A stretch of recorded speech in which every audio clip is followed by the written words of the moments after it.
प्यारे बच्चों, जेसीईआरटी द्वारा हिंदी कोर विषय का मॉडल सेट 3 का ये सेकेंड पार्ट का वीडियो है। फर्स्ट पार्ट के वीडियो को यदि आप लोगों ने नहीं देखा है तो डिस्क्रिप्शन में लिंक दिया है या वीडियो के लास्ट में भी आपको मिल जाएगा, या फिर अपने चैनल इकोनॉमिक्स प्लस पर प्लेलिस्ट में जाके भी आप देख सकते हैं। आपसे निवेदन है कि अपने चैनल इकोनॉमिक्स प्लस पर नए हैं तो चैनल को जरूर सब्सक्राइब कर ले, बेल आइकन दबाकर ऑल नोटिफिकेशन ऑन कर ले, साथ ही हिंदी कोर के बच्चों तक यह वीडियो जरूर शेयर करें। तो चलिए हम लोग आज कुछ नया सीखते हैं।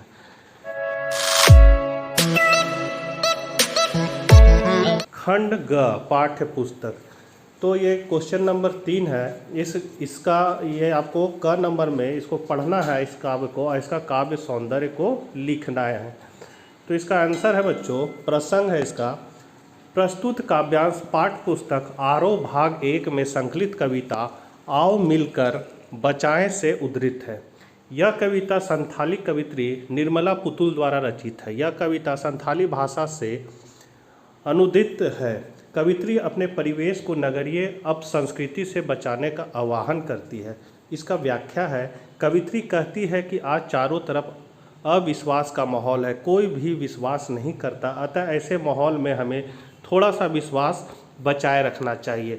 हमें अच्छे कार्य होने के लिए थोड़ी सी उम्मीदें भी बचानी चाहिए, हमें थोड़े से सपने भी बचाने चाहिए ताकि हम अपनी कल्पना के अनुसार कार्य कर सकें।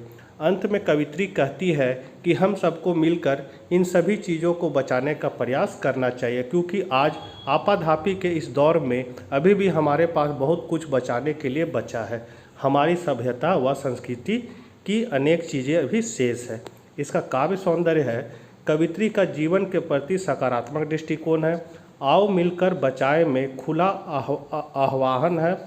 थोड़ा सा की आवृत्ति में भाव गांधीर्य आया है, मिश्रित शब्दावली है, भाषा में प्रवाह है और काव्यांश छंद मुक्त एवं तुकार रहित है।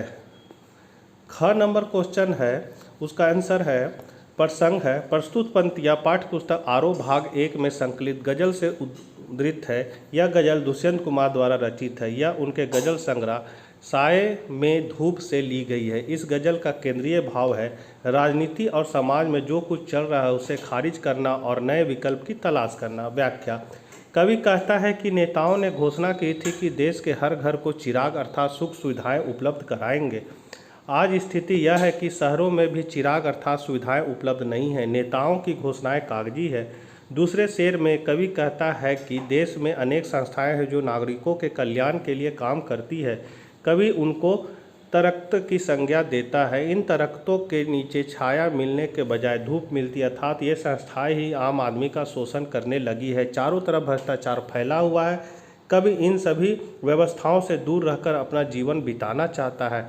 ऐसे में आम आदमी को निराशा होती है। इसका काव्य सौंदर्य है, कवि ने आज़ाद भारत के कटु सत्य का वर्णन किया है। नेताओं के झूठे आश्वासन व संस्थाओं द्वारा आम आदमी के शोषण के उदाहरण आए दिन मिलते रहते हैं। चिराग, मैसर, दरखत, साए आदि उर्दू शब्दों के प्रयोग से भाव में गहनता आई है। खड़ी बोली में प्रभावी अभिव्यक्ति है। चिराग व दरख्त आशा व सुव्यवस्था के प्रतीक है। अंतिम पंक्ति में निराशा व कल्याणवादी प्रवृत्ति दिखाई देती है। लक्षणा शक्ति का निर्वाह है। साय में धूप लगती है में विरोधाभास अलंकार है। चौथा नंबर क्वेश्चन है बच्चों, चंपा काले काले अक्षर नहीं चिंती पाठ में पूर्वी प्रदेशों की स्त्रियों की किस विडंबनात्मक स्थिति का वर्णन है। तो इसका आंसर है, पूर्वी प्रदेश में स्त्रियों को ऐसा वातावरण ही नहीं मिलता है कि वे पढ़ाई लिखाई के सही महत्व को समझ सके। वे कूप मंडूक की भांति, मतलब कुएं के मेढक की भांति अपने कामों में ही लगी रहती है। वे बाहरी दुनिया से बेखबर है। उनकी समझ और सोच का विकास नहीं हो पाता। कई बार अपनी इस कमजोरी के कारण उन्हें समाज और परिवार में वह मान सम्मान नहीं मिल पाता जो मिलना चाहिए। दुष्यंत कुमार खुदा के संबंध में लोगों के किस विचार से प्रसन्न है। तो दुष्यंत कुमार खुदा के विचार से इसलिए प्रसन्न है क्योंकि उनका मानना है कि भले ही खुदा का अस्तित्व नहीं है, यह मात्र कल्पना है, लेकिन आम आदमी खुदा यानी ईश्वर के बारे में लुभावनी कल्पनाएं करके उन्हें कल्पना के सहारे अपना जीवन काट लेता है। इस तरह उसके जीवन में एक आशा बनी रहती है। भले ही खुदा ना मिले, लेकिन इस बहाने लोगों को एक सपना तो मिलता है। लोगों को सपना देखना नहीं छोड़ना चाहिए।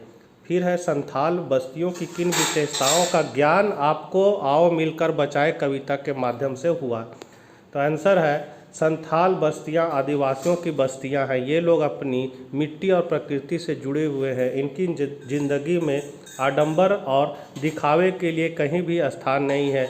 ये मन से भोले, अक्खड़ और जुझारू होते हैं। गाना और नाचना इनकी दिनचर्या का अभिन्न अंग है। परस्पर प्रेम और विश्वास इनकी जीवन शैली है।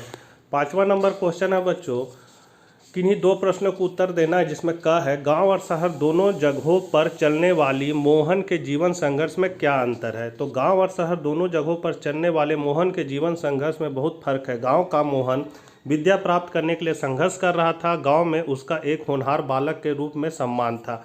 उसने अपनी एक पहचान बनाई थी। मास्टर, पिताजी तथा स्वयं उसको अपने से उम्मीदें थी। उसे बस अपने सपनों को पाने के लिए प्रयास करना था। वह प्रयास कर भी रहा था। यदि उसके साथ प्राकृतिक आपदा के समय यह दुर्घटना नहीं घट जाती, शायद वह गांव के दूसरे विद्यालय में जाकर अपनी शिक्षा प्राप्त कर सकता था, मगर ऐसा नहीं हुआ। उस एक घटना से उसके जीवन की दिशा बदल कर रख दी।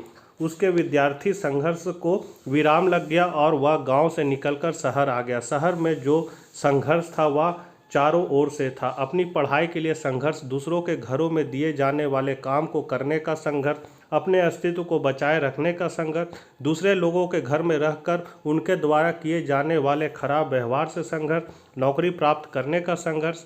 इन संघर्षों ने होनहार बालक मोहन का अंत कर दिया। जो बालक निकला वह एक परिपक्व और दूसरी सोच का बालक था। भविष्य के सुनहरे सपने कहीं हवा हो चुके थे। जीवन की परिभाषा बदल चुकी थी। ख है रजनी के चरित्र की क्या क्या विशेषताएं हैं।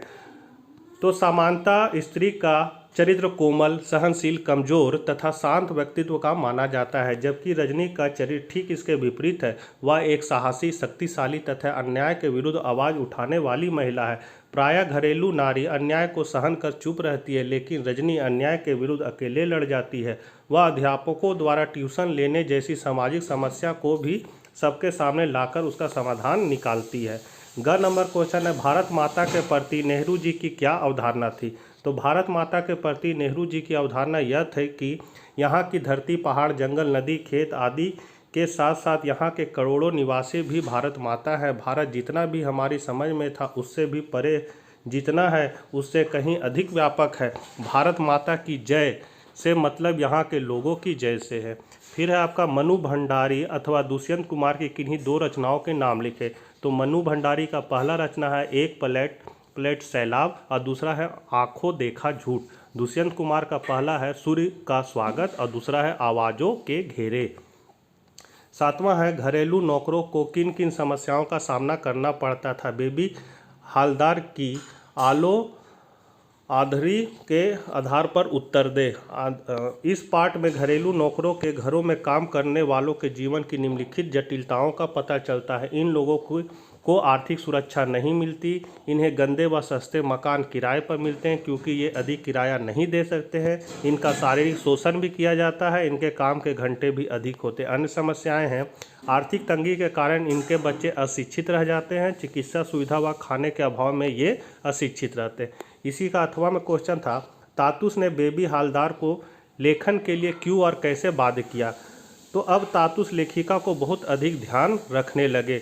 जब भी लेखिका पुस्तकों की अलमारी की साफ सफाई करती तो वह पुस्तकों को उत्सुकता बस देखने लगती थी। उनकी पुस्तकों में रुचि देखकर तातुस उन्हें पढ़ने लिखने के लिए उत्साहित करने लगे और तरह तरह की किताबें उन्हें पढ़ने को देने लगे। एक दिन तातुस ने लेखिका को एक कॉपी और पेन लाकर दिया और उसने कहा कि वो समय निकालकर इसमें रोज़ कुछ न कुछ अवश्य लिखे। उन्होंने लेखिका को अपने जीवन की कहानी लिखने के लिए भी प्रेरित किया। समय की कमी के कारण हालांकि उनके लिए लिखना मुश्किल था, लेकिन तातुस के कहने पर वो रोज़ कुछ न कुछ उस कॉपी में लिखने लगी। धीरे धीरे यह उनकी आदत में शामिल हो गया। तातुस हमेशा लेखिका को लिखने पढ़ने के लिए प्रोत्साहित करते थे। उन्होंने लेखिका द्वारा लिखे गए कुछ लेख अपने मित्रों को भी दिखाए। इसके बाद उनके मित्र भी लेखिका को लिखने के लिए प्रेरित करने लगे। तातुस की दरिया दिली व सहायता के कारण अब लेखिका का पूरा जीवन ही बदल गया था। अब वह एक साधारण घरेलू नौकरानी से लेखिका बन गई। 8वां है, जेठू ने बेबी को यह क्यों कहा कि तुम दूसरी आशापूर्णा देवी बन सकती हो। तो रचना संसार और इसमें रहने वाले लोगों की अपनी एक अलग ही जीवन शैली। ये लोग लेखन कार्य के लिए सारी सारी रात जागते हैं।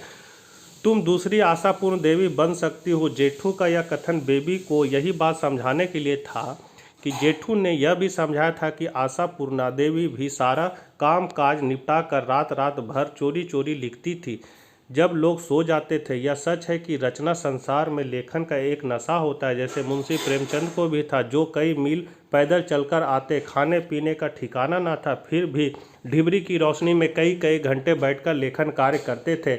ऐसे ही बेबी हालदार ने भी किया। जब सारी झुंगी बस्ती सो जाती थी तो वह लेखन कार्य करती थी।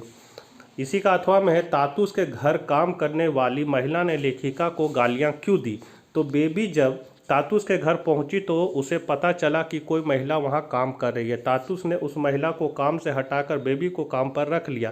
उस महिला ने बेबी के प्रति रोष प्रकट करते हुए गालियां देनी शुरू कर दी। बेबी ने कहा भी कि उसे नहीं पता था कि यहाँ पहले से कोई काम कर रहा है, लेकिन वह बक बक करती चली गई। तो बच्चों, ये हिंदी कोर का लास्ट मॉडल सेट था जो मैंने कंप्लीट कर दिया। मिलते हैं नेक्स्ट वीडियो में, तब तक के लिए आज्ञा दीजिएगा। Bye bye.